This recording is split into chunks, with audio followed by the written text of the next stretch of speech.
This is episode 30 of the It Makes Sense series. What it feels like to be replaced on a team overseas. Being sent home and replaced with another player is one of the craziest feelings ever. One thing you see early in your pro career but never really get used to is watching other imports get sent home, whether it's preseason, mid-season, midweek, sometimes mid-practice. Guys you've built a bond with, gone through battles with, and then a few bad stretches or a disagreement with management has him packing up, and there's a new face in his place coming with a new agenda, new energy, and you just have to learn how to adjust while still performing well. But none of that prepares you for when you become the one being replaced. For years, I'd avoided it. I'd watched it happen to teammates but never lived it myself until it finally hit. And it happened in a way I never expected.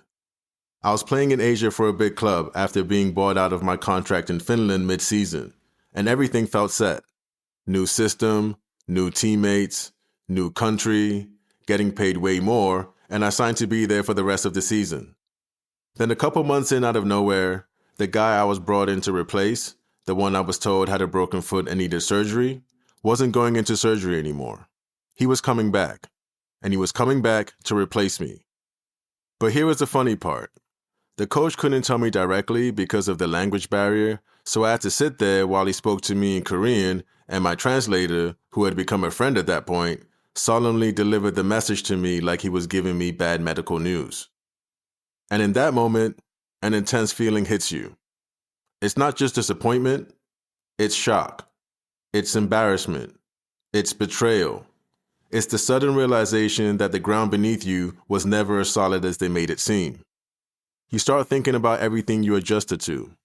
The culture, the food, the language, the training, the expectations, the teammates, and how none of it protected you. But the part that really stayed with me was what came next. Because in that culture, everything is formal. Everything is done with ritual and order and respect. So the morning I was flying out, I got a text to come down to the weight room at 7:30 a.m. with the entire team already there awaiting my arrival. The whole staff was there too, and the player who had returned to replace me. And I had to go around the circle, shaking everyone's hand one by one, smiling and leaving my final well wishes while acting like I wasn't being pushed out the door.